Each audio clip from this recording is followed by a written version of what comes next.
What is up, my people? Welcome back to the channel for another album review. I'm your boy Naseem the Dream. If you're new to the channel, go on and hit the subscribe button and hit the bell as well to always get notified on my newest content. And today I will be reviewing the new album from Cordae, From a Bird's Eye View. This is Cordae Amari Dunstan, rapper, singer, songwriter, sophomore LP, From a Bird's Eye View. Originating out of Maryland, the 24-year-old rapper debuted with the 2019 Grammy-nominated record, The Lost Boy, showing the hip-hop world how serious the name Cordae should reflect to its contemporaries. After taking time to travel through Africa to better connect with his heritage, Cordae enlightens the thought of human communication and how it's the foundation of life and how he uses the art form of hip-hop to express himself. Not only did the event spark influence for this newest LP, but as did unfortunate tragedy for the young talented artist. We first start off with the over-the-phone rap verse from one of Cordae's old friends currently in prison, and then right after this proceeds to the first kickoff track, Jean-Michel. I love how light Cordae comes into this record, entering alongside those chill dramatic piano strings and ambient padding onto the track, and then getting right into the third place track on your super. Bro, Cordae is just going nuts at this point, bro. He is in sync with this instrumental. Every word exiting his mouth lands on the money. I think what's really impressive and bold is how present Cordae mixes his verses onto these beats, yet these beats also still give up to be a wonderful co-support to Cordae. To my ear, much of the record resembles heavy influences based off Kanye West's The College Dropout and even some 808 heartbreaks. Following with the track Momma, so it mellows the tone again with Cordae telling of a story of losing a friend in a shooting. This friend going by the name of Jamal Ross, a former teammate of Cordae and a close friend. He expresses how hard it was for him to go through this moment of grief and how close they were. The tones on this track just feel parallel with the narrative, with these low mid blues style guitars and rhythm jazz drums. And then we get to the fire hip hop track today featuring Gunna. Yes, Gunna. Yes, I like Gunna. Okay? Just cause I give him a 6 doesn't mean I like Gunna.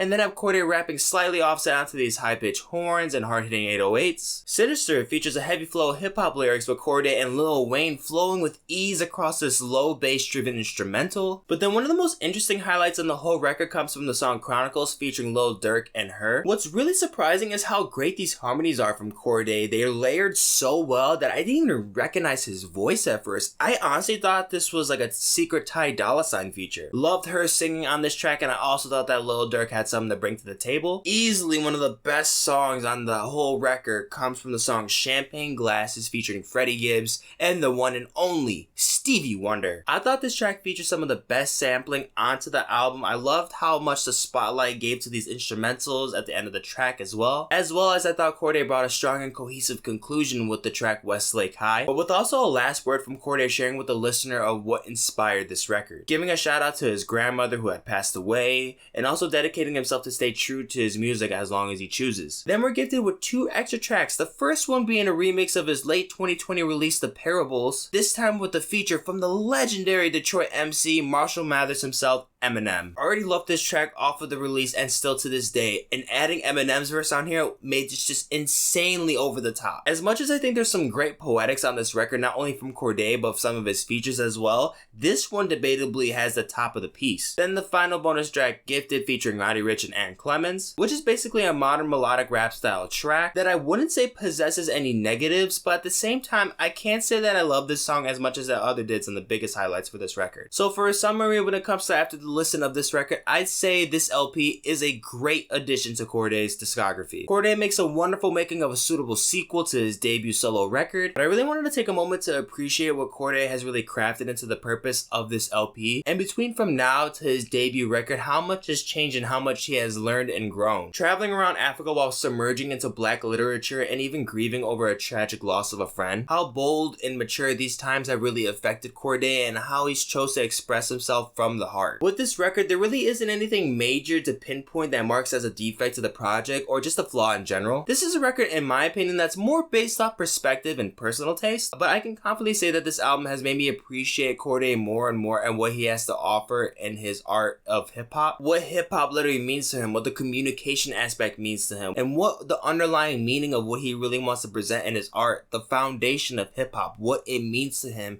and how important it is to him. And to make a point, what was even more mind-boggling is how he was even associated with YBN in the first place. Because in my opinion, Cordae's skill is unfathomably incomparable to his former partners YB and the Mirror and Almighty J. Jesus Christ. Almighty J sucks. Writing, production, and overall skill as a creator doesn't even come close to what Cordae has even put together in his youth. This is an artist who I truly believe hasn't even reached his full potential and is really just getting started at this point. I'm gonna give Cordae's From a Bird's Eye View an 86%. Guys, as always, thank you so much for watching the video. If you enjoyed, go ahead and like, share, and comment down below. And if you're not already, subscribe to the channel. Down in the description, you'll see the separate tracklist ratings I have for the album, more videos, and also the links to my social media accounts so you can keep up with me on the daily. And I'm gonna catch you in the next one. Yes.